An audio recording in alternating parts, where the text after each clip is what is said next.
What up, everyone? It's your boy Ray, coming with the first YouTube video of many, I hope. So we got my boy Trey in the chair, getting him ready for his trip he got coming up. He's gonna catch a flight to Florida. As you can see, what we're working with right here, we're gonna give him a taper. We're gonna cut it down low on the sides.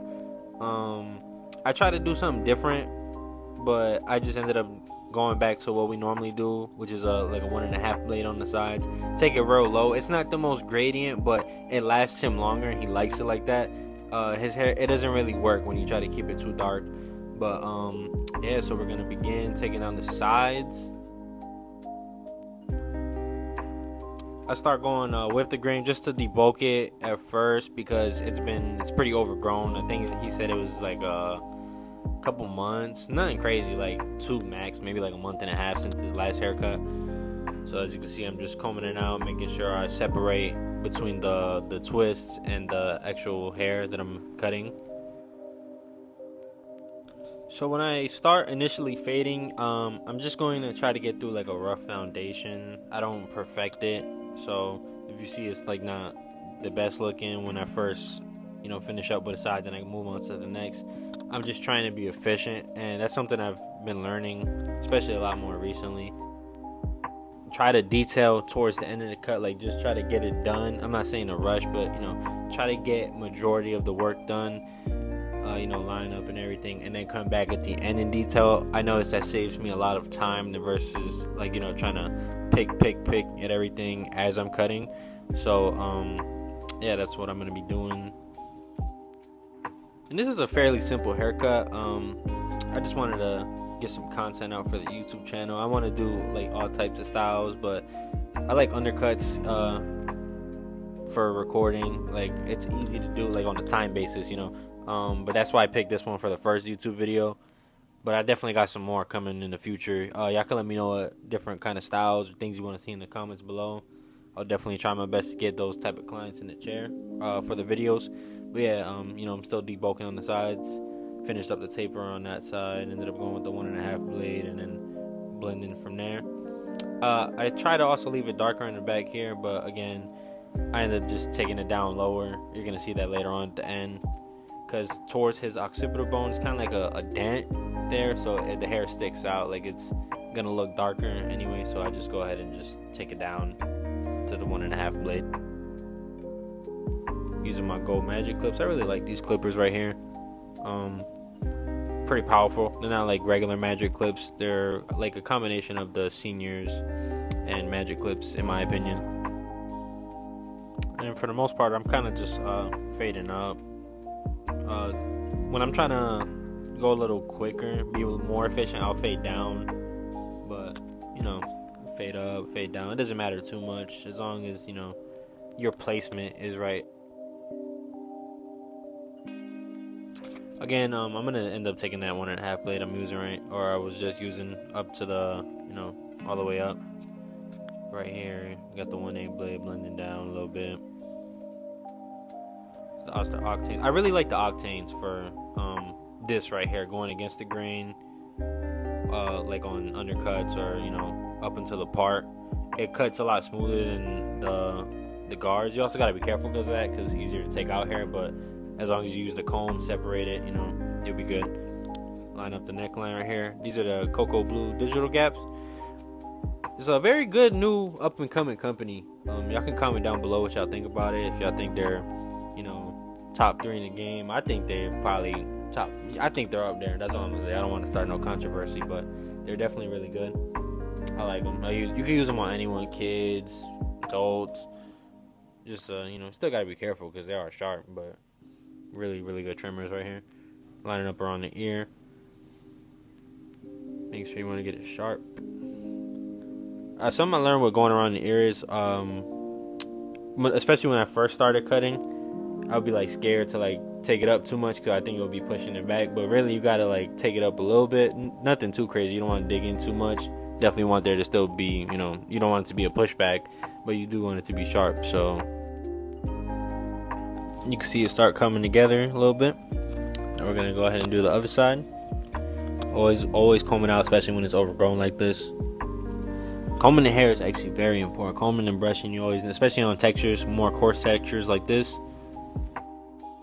But again, I'm just going with the grain to first debulk, then I'm gonna go ahead and go against the grain and, you know, take it down completely and then do my fading process. Now I do enhance this cut at the end, and I know a lot of people, they'll probably hate on the enhancements, but if the client likes it, you know, and you gotta give them what they want, especially since he's about to go on a trip, I think it's, you know, why not? And also, I could just leave it darker and not use enhancements, but in my opinion, then the cut won't last as long.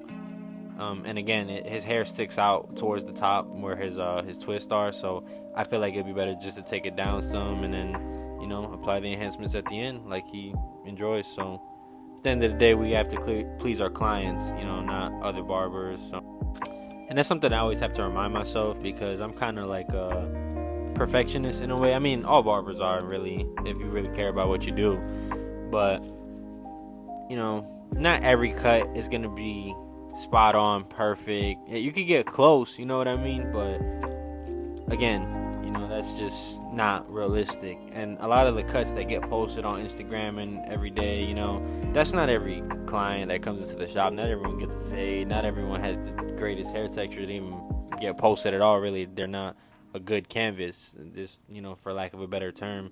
So a lot of these regular haircuts, you know, a lot of us get blinded by the Instagram cuts, like I was saying, because we think every single cut got to be super blurry, super enhanced, you know, on point, when that's just not the case. Some people come in, they get a 2, they square the back, round the back, you know. Those are normal haircuts, and we have to, you know, realize that sometimes and remind ourselves, you know, not everything's going to be super perfect, you know. Get close, but like I was saying, just not really realistic. Alright, and right here I'm just taking down his hairline. His hairline's, it's not like the easiest, but it's not the hardest either. So he's got like a little light spot on the middle side towards his right a little bit, and that's where the enhancements come in without, you know, having to do a pushback.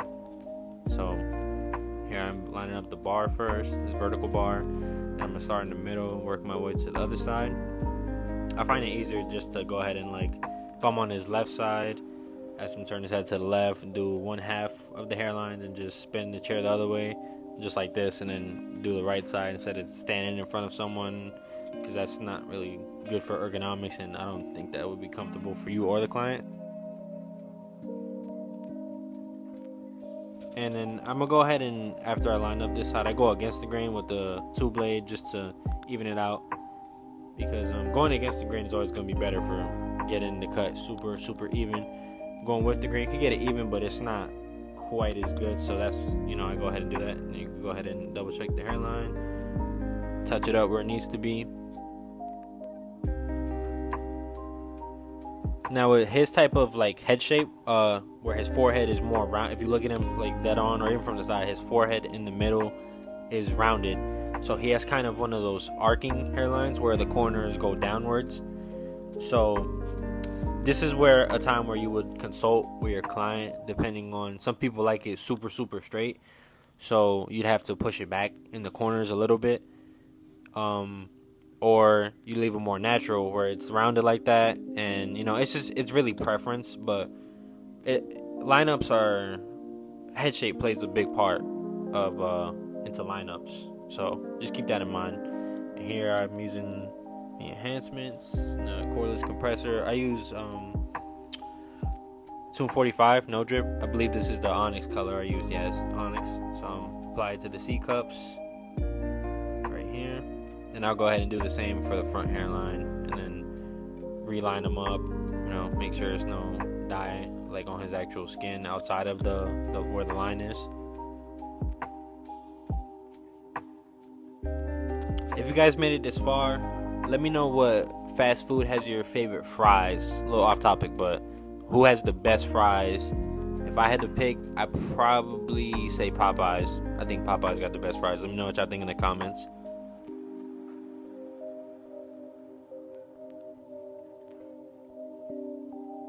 Filling in that light spot right here that I was talking about before. As you can see, it's starting to come together. And And then just went ahead and cleaned up his face a little bit. I didn't use the shaver. He wasn't sure if he got razor bumps or not. So whenever someone has like a coarser texture, like curly to coily, it's just a lot safer to go ahead and assume that they'll bump up. So just don't risk that. Okay. So I also cleaned up his eyebrows a little bit. Nothing crazy. They weren't like too overgrown. They were overgrown, but nothing, insane. Clean up under it a little bit.